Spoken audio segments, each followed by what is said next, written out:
here. Patrick Dailey is the great-grandson of West Tennessee sharecroppers. He is a son, a friend, a brother, a believer, an artist, an educator, a creator, or creative, if you will. Yes, he is an opera singer. He is about his village and is about his community. I'm born and raised in Nashville. Very honored to be born and raised here. It's even amazing to be here in this space because this is, if it had not been for this space, if it had not been for Tennessee State University or Tennessee A&I when my mother got here, I would not have been born. And so I am a son of North Nashville in many ways, as I was, born in these spaces and grew up in these spaces. My home church is right across the street from where we're sitting now. And I love to laugh. I love to eat. I love working out. So those things, a couple of those things kind of contradict each other. I love singing. I love dancing. My minor was dance in high school and college. So I went to the National School of the Arts. From there, I did my master's my undergrad degree at Morgan State University in Baltimore, Maryland. And then I did my master's at Boston University. All degrees in vocal performance. Did a master's, secondary concentration in choral conducting and a minor in dance in undergrad. So I just love to create and help other people create. And currently, in addition to singing opera professionally, I also teach voice here at Tennessee State University and run what's called the Big Blue Opera Initiatives, which is a outreach, performance, and training and fundraising program for the students of Tennessee State University, as well as for HBCU students and the greater community as a whole. Meeting Claude and Chuck was sort of a winding journey. Like maybe a year or two ago, a friend of mine from Atlanta, I came up into town and said, hey, meet me out in Franklin at the Weirdo Workshop. And I was like, what is that? He's like, yo, Claude Kelly, Chuck Harmon. I was like, okay, like, what's that? Like, yo, they made you. I was like, let me Google. Oh, okay, let's go. He said, yes, the big yellow house out in Franklin. I was like, whatever that means. So I pull up, be there, and Claude wasn't there.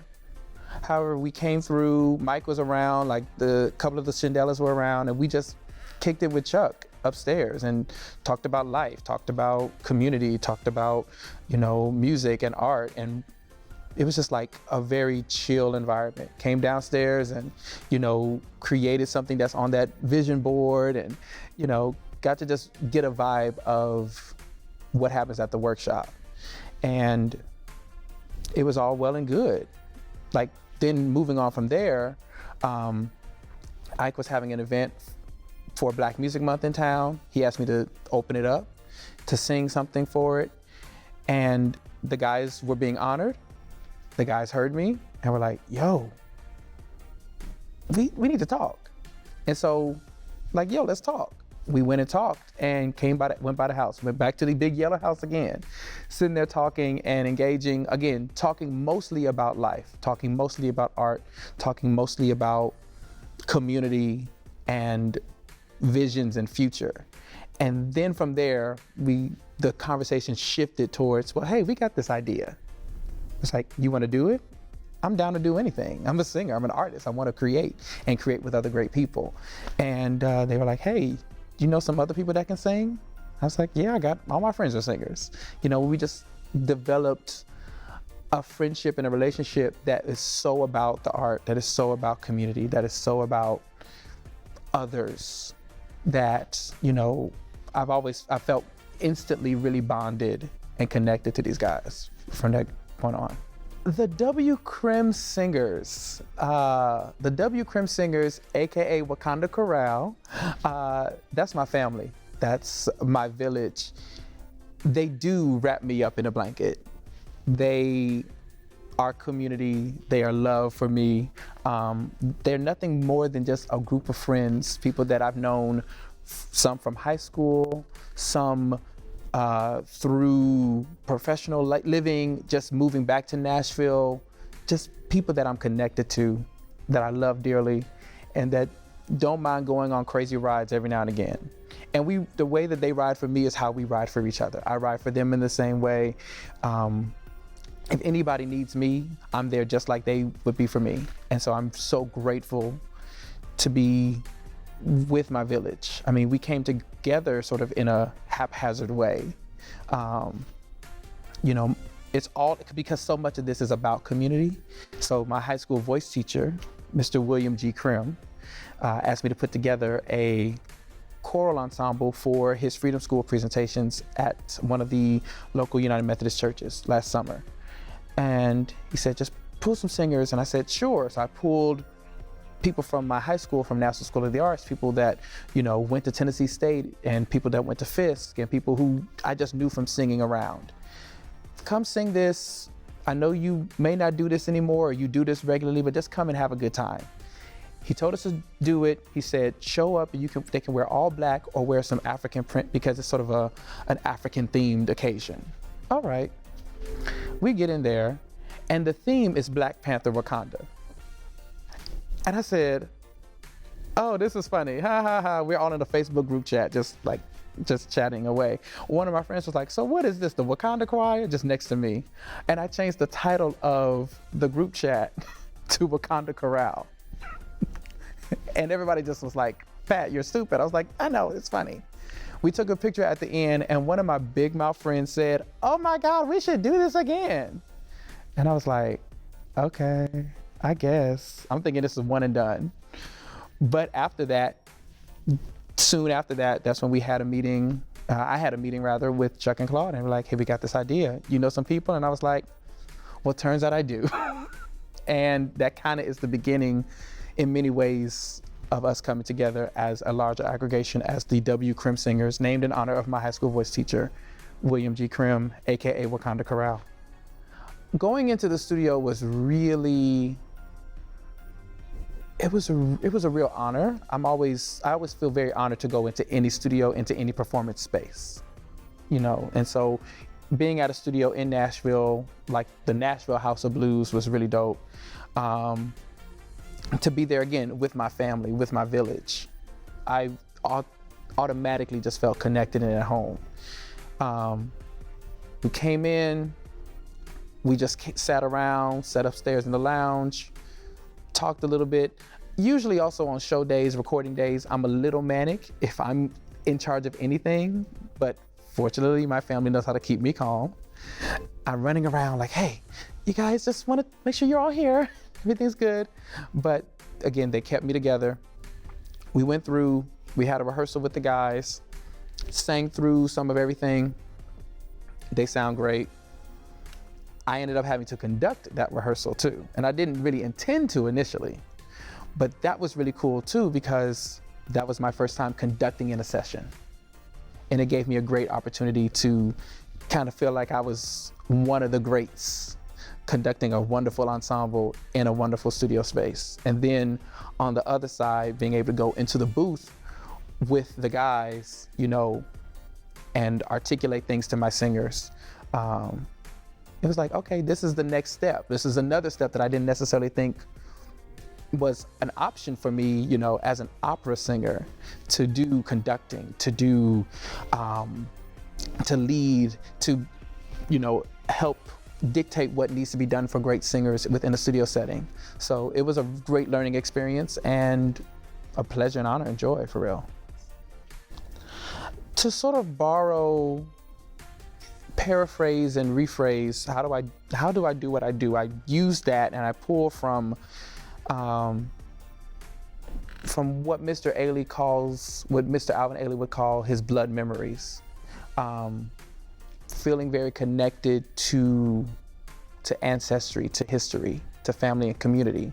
And so when you have text that speaks so vividly and so authentically and so passionately to what we experience today, what we have experienced historically as a human race beyond anything else, right?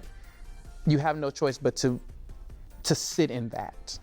And so I'm able to pull from all of that experience, from my great-grandparents who were sharecroppers, from the experiences that my mother had at Tennessee A&I State University, and from the roots that my father had in Mississippi, from what my family has experienced in Memphis. I feel all of that. And the thing is that sort of spirit and energy carries no matter what I sing, no matter what I create, no matter what I do. The human experience is the human experience. And so that is poured into German Lieder, that is poured into the Italian art song, that is poured into the Bach cantata. It must be there, it has to be authentic, it has to be real. And so I just devote as much as I can of my whole being to making sure that that message is carried out, honestly and truly. I would like to tell Claude and Chuck thank you. If I recall in all of our interactions and all of the calls and texts, I may not have actually said a face-to-face, eye-to-eye thank you. It means something to articulate that. And I know it's also reciprocal too, which is probably why I didn't say it, because we feel it. But I should definitely say it and just say how grateful I am to be making art with great people. Being a Black creative is really important. It's deeply important because this is where, for one, this is where all art comes from. I even go all the way back with my students talking about what the roots of opera and the roots of ballet and the roots of the symphony orchestra and all are very African, are from Kemet, are from Akibulan. The roots of art are from those shores, are from those lands. All the instruments, all of the sounds, the harmonic structure. And so as a Black creative, we carry on that same lineage. We carry on that same tradition of the griots, of the ancestors. Then, furthermore, being a Black creative in the spiritual context, and for me, as a believer in God, whom I serve, my God is the greatest creator. And my God has allowed me and bestowed upon me the gift of creation. And so as a child of God, I am also to create. And so I see it from so many angles of the history, the ancestors, the spirit, and also to create what is not there, because that's what we've always done. Creating platforms, creating opportunities.